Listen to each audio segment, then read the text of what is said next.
కన్నతల్లిని పట్టించుకోని సంతానం ఈ రోజుల్లో ఎక్కువే ఉన్నారు.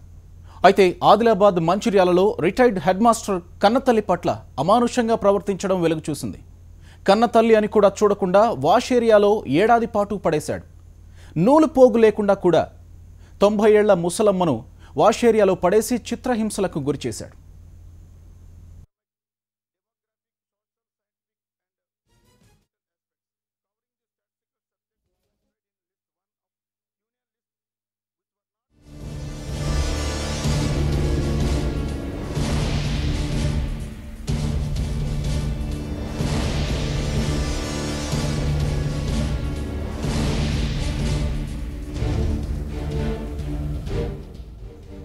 కన్నతల్లి పట్ల ఏ సంతానమూ వ్యవహరించని రీతిలో హెడ్ మాస్టర్ అయి ఉండి దుర్మార్గంగా ప్రవర్తించిన కొడుకు కోడలు వ్యవహార శైలిపై చుట్టుపక్కల వారికి అనుమానం వచ్చింది. దీంతో వారు పోలీసులకు సమాచారం అందించారు.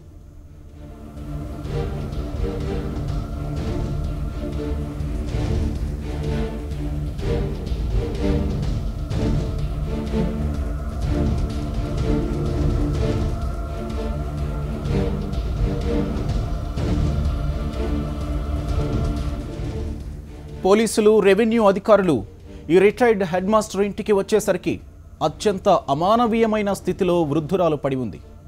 ఒంటిపై నూలు పోగు కూడా లేకుండా బట్టలు ఉతికే స్థలంలో కొన ఊపిరితో ఉన్న వృద్ధురాలను చూసి పోలీసులు, రెవెన్యూ సిబ్బంది సైతం కదిలిపోయారు.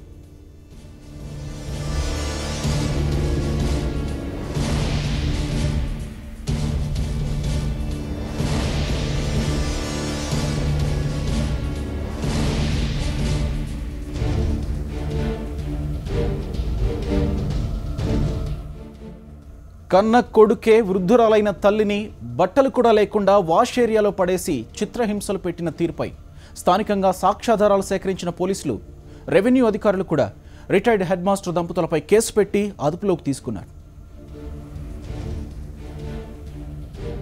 ఆమె 1 గంట నుంచో 2 గంటల నుంచో ఒంటి మీద చిన్న బట్ట కూడా లేకుండా పెద్ద మనిషి 90 ఏళ్ల వయసు ఆమె పడున్నదాడ. వాళ్ళు చెప్పే కారణం ఏంటంటే స్నానానికి అంటున్నారు. ఆమెను బయటికి తీయడానికి ముగ్గురు కలిసి కూడా తీయలేదు. అంటే ఏం చేశారంటే ఆ బాల్కనీని ఆమెను ఉంచుడు, ఆమె బట్టలు ఖరాబ్ చేసుకుంటుందని, ఒంటెలు పోతుందని, దొడిగిపోతుందని చెప్పేసి ఆడనే ఉంచి ఆడనే కడిగి ఆడనే తిండి పెట్టి బాల్కనీలో ఉంచుతున్నారు. దీన్ని చుట్టుముట్టలు ఎవరు గమనించినా కూడా ఒకరి ఇంట్లోకి జొరబడిపోవడము సభ్యత కాదు, కల్చర్ కాదు. కాబట్టి నీకేం సంబంధం అంటారు. కాబట్టి మా దృష్టికి వచ్చినందువలన పెద్ద మనిషిని సరిగ్గా చూడని ఆ కుటుంబానికి పనిష్మెంట్ ఇవ్వాల్సి ఉన్నది. వీళ్ళు డబ్బులు తీసి వాళ్ళని పోషించాల్సి ఉన్నది. అనాథాశ్రయం పంపించాలా. బట్ మొదలుగా ఆమెను హాస్పిటల్కి పంపించినాం ట్రీట్మెంట్ కొరకు. ఆమె ట్రీట్మెంట్ అయిన తర్వాత ఆమెను అనాథాశ్రయం షిఫ్ట్ చేసి, అనాథాశ్రయంలో సేవ చేయడానికి మనుషులు ఉండరు కాబట్టి ఒక మనిషిని పెట్టి ఆ మనిషి చేసిన ఖర్చులు కూడా ఆయన పెన్షన్లకు వెళ్ళి తీసి చేయాల్సి ఉంటుంది. దానికి జడ్జిమెంట్ ఇవ్వాల్సిన బాధ్యత కూడా ఉన్నది.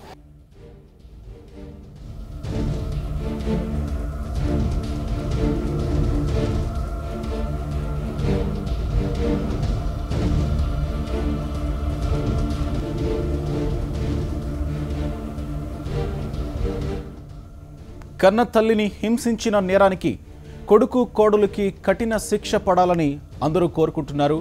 వారి పెన్షన్ మొత్తం నుంచి వృద్ధురాలికి పోషణ నిమిత్తం చట్ట ప్రకారం కొంత మొత్తాన్ని అందిస్తామని అధికారులు స్పష్టం చేశారు.